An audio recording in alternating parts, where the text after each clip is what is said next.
یہ بات کچھ عرصے پہلے تک قابل یقین نہ ہوتی، لیکن اب امریکہ ایک یورپی ملک کے حصے گرین لینڈ پر قبضہ کرنے پر غور کر رہا ہے اور اس کے لیے ملٹری طاقت کے استعمال کو بھی رد نہیں کر رہا۔ یورپ اور امریکہ کے فوجی اتحاد نیٹو کے ٹوٹنے کی باتیں ہو رہی ہیں۔ صدر ٹرمپ کے گرین لینڈ کو حاصل کرنے کی بات کسی دشمن ملک کے ساتھ تصادم نہیں بلکہ دو اتحادیوں کے درمیان ممکنہ لڑائی کا باعث ہو سکتی ہے۔ میں ہوں خالد کرامت اور یہ آج BBC نیوز اردو کے پروگرام جہانما کی ہماری ٹاپ سٹوری ہے۔ اس کے علاوہ پروگرام میں دیکھیے گا سوشل پلیٹ فارم ایکس کے AI ٹول گروک سے لڑکیوں اور خواتین کی فحش تصویریں بنانے کی درخواستیں، برطانوی حکومت کا ایلون مسک سے مطالبہ کہ وہ اس مسئلے کو حل کرے، اور نوجوانوں میں آنتوں کے کینسر کی تشخیص کیوں بڑھ رہی ہے، سائنسدان وجہ جاننے کے لیے دہائیوں پرانے نمونوں پر تحقیق کر رہے ہیں۔ نئے سال کو شروع ہوئے ابھی ایک ہفتہ ہی ہوا ہے۔ پہلے امریکہ نے وینزویلا پر حملہ کیا اور وہاں سے صدر کو اٹھایا، اور اب وائٹ ہاؤس کا کہنا ہے کہ صدر ٹرمپ گرین لینڈ حاصل کرنے کے لیے مختلف آپشنز پر غور کر رہے ہیں، جس میں فوجی طاقت کے استعمال کے امکان کو بھی رد نہیں کیا گیا۔ اس بات پر یقین کرنا مشکل ہے، لیکن گرین لینڈ جو ایک یورپین ملک ہے، ڈنمارک کا حصہ ہے، ایک یورپین ملک کے خلاف، ایک اتحادی کے خلاف ملٹری کے استعمال کی بات ہو رہی ہے۔ یہ امریکہ اور یورپ میں بڑا تنازع بن گیا ہے۔ گرین لینڈ دنیا کا سب سے بڑا جزیرہ ہے، یہ جرمنی کے رقبے سے 6 گنا بڑا ہے۔ صدر ٹرمپ کی پریس سیکرٹری کیرولائن لیوٹ نے کہا ہے کہ ڈونلڈ ٹرمپ سمجھتے ہیں کہ گرین لینڈ کو حاصل کرنا آرکٹک خطے میں امریکہ کے مخالفین کو روکنے کے لیے بہت اہم ہے، اور انہوں نے یہ بھی کہا کہ امریکی فوج کا استعمال ہمیشہ کمانڈر ان چیف کے اختیارات میں ایک آپشن ہوتا ہے۔ ڈنمارک اور امریکہ دونوں ہی نیٹو کے رکن ہیں، اور ڈنمارک نے پہلے کہا تھا کہ اگر ٹرمپ انتظامیہ گرین لینڈ کو یک طرفہ طور پر حاصل کرتی ہے تو یہ اس ٹرانس اٹلانٹک دفاعی اتحاد کے خاتمے کا سبب بنے گا۔ یہ بہت ہی سگنیفیکنٹ ڈیولپمنٹ ہے۔ نیٹو پر یورپ نے دوسری عالمی جنگ کے بعد سے اپنی سلامتی کے لیے انحصار کیا ہے، اسی لیے ڈنمارک نے اب امریکی وزیر خارجہ مارکو روبیو سے ملاقات کی درخواست کی ہے تاکہ بقول ڈینش حکام کے کچھ غلط فہمیوں کو دور کیا جا سکے۔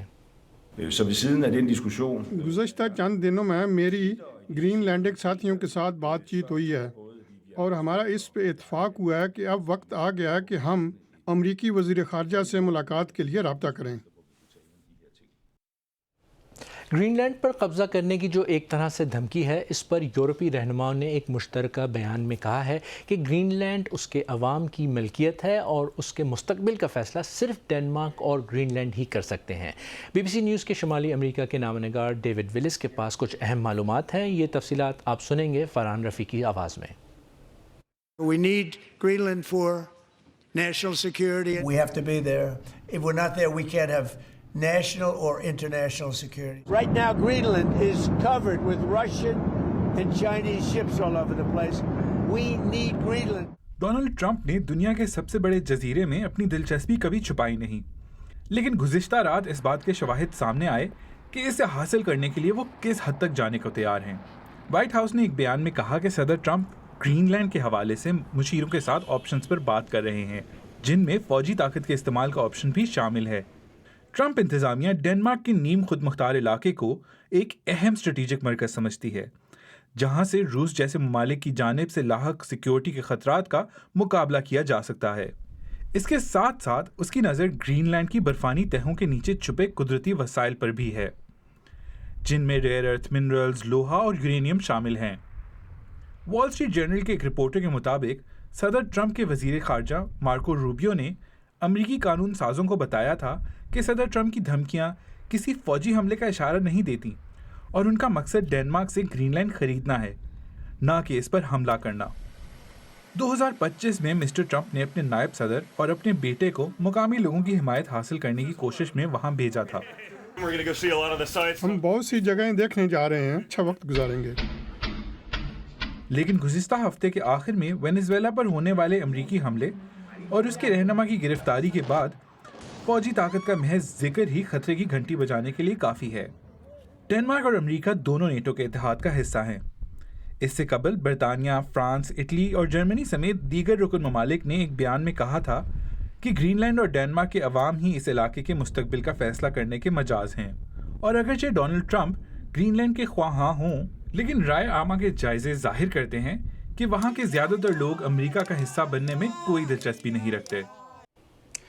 اب جب ڈونلڈ ٹرمپ اس بات پر اصرار کر رہے ہیں کہ انہیں ہر حالت میں گرین لینڈ چاہیے اور ایک امپریشن بن گیا ہے کہ وہ یہ کر گزریں گے، اسی لیے یورپی ممالک میں خدشات بڑھ رہے ہیں۔ اس لیے یہ اہم ہے کہ ہم سمجھ سکیں کہ ڈنمارک کا اس بارے میں کیا موقف ہے۔ بی بی سی کی یورپ ایڈیٹر کاٹیا ایڈلر کے پاس کچھ اہم تفصیلات ہیں۔ ڈنمارک کافی عرصے سے کہتا آ رہا ہے کہ وہ امریکہ کے ساتھ بات چیت کے لیے مکمل طور پر تیار ہے۔ اس کا امریکہ کے ساتھ پہلے ہی ایک دو طرفہ معاہدہ موجود ہے، وہاں ایک امریکی فوجی اڈہ بھی ہے۔ ڈنمارک نے یہ بھی کہا ہے کہ وہ ممکنہ طور پر مزید فوجی اڈوں کے بارے میں بات چیت کے لیے تیار ہے، لیکن ڈونلڈ ٹرمپ ڈنمارک کے معاملے میں یک طرفہ اقدام کی بات کر رہے ہیں، اور ویکینڈ پر وینزویلا میں کیے گئے اقدام کے بعد ڈنمارک اور یورپی رہنما اس حوالے سے نہایت تشویش میں مبتلا ہیں کہ وہ اپنے وعدے کو عملی جامہ پہنا سکتے ہیں۔ اس لیے 6 ممالک کی جانب سے جاری کیے گئے اس مشترکہ بیان میں کہا گیا ہے کہ اگر آپ کو آرکٹک سلامتی کے بارے میں خدشات ہیں تو ہمیں اس معاملے سے نیٹو کے اندر رہتے ہوئے اجتماعی طور پر نمٹنا چاہیے۔ لیکن کیا یہ ڈونلڈ ٹرمپ کی ایمبیشنز کو روکنے کے لیے کافی ہے؟ وہاں موجود ہر کوئی انتہائی پریشان ہے۔ کاٹیا ایڈلر یہ تفصیلات بتا رہی تھیں۔ اب ایک ٹرینڈنگ سٹوری کا ذکر۔ سوشل پلیٹ فارم ایکس کے اے آئی ٹول گروک پر ہر طرف بات ہو رہی ہے۔ لوگ بظاہر اس سے عجیب عجیب کام کرنے کو کہہ رہے ہیں، جن میں کسی کی تصویر شیئر کر کے یہ تک کہا جاتا ہے کہ ان کے کپڑے اتار کر دکھائیں، اور اس کا نشانہ بہت سی لڑکیاں اور خواتین بن رہی ہیں۔ پچھلے کچھ دنوں سے شاید کسی سیلیبریٹی یا مقبول شخصیت جسے آپ ایکس پر فالو کرتے ہوں، ان کے اکاؤنٹ پر آپ نے دیکھا ہوگا کہ انہوں نے ایکس کے اے آئی ٹول گروک کو ٹیگ کر کے یہ میسج پوسٹ کیا کہ میری ماضی میں یا مستقبل میں پوسٹ کی ہوئی کوئی بھی تصویر استعمال نہ کریں، اور یہ ہو اس لیے رہا ہے کیونکہ ڈاکٹر ڈیزی جیسے لوگ جنہوں نے بی بی سی سے بات کی اور بتایا کہ ان کی بغیر کپڑوں کے تصویر گروک کے ذریعے بنا کر پوسٹ کی گئی، اور یہ ہر جگہ ہو رہا ہے۔ اچھا، یو کے میں اس معاملے کو کافی سنجیدگی سے دیکھا جا رہا ہے، اور ٹیکنالوجی کی وزیر لیز کینڈل نے ایلن مسک سے مطالبہ کیا ہے کہ وہ اپنے اے آئی چیٹ باٹ کی بغیر اجازت کے جنسی نوعیت کی تصاویر بنانے کے مسئلے کو ہنگامی بنیاد پر حل کریں۔ یو کے میڈیا ریگولیٹر آف کام نے بھی ایلن مسک کی کمپنی ایکس اے آئی سے ہنگامی بنیاد پر رابطہ کیا اور کہا ہے کہ ان خدشات کی انویسٹیگیشن کی جا رہی ہے کہ گروک لوگوں کی کپڑوں کے بغیر تصویریں بنا رہا ہے۔ ایکس نے ایک بیان جاری کیا جس میں کہا ہے کہ ہم غیر قانونی مواد کے خلاف کارروائی کرتے ہیں، جس میں بچوں کے جنسی استحصال پر مبنی مواد ہٹانا اور اکاؤنٹس کو سسپینڈ کرنا شامل ہے۔ ہم حکومتوں اور قانون نافذ کرنے والوں کے ساتھ ضرورت کے مطابق کام کرتے ہیں۔ اگر کوئی بھی گروک سے غیر قانونی مواد بنوائے گا تو اس کے ساتھ ویسا ہی سلوک کیا جائے گا جیسا کہ غیر قانونی مواد اپلوڈ کرنے پر کیا جاتا ہے۔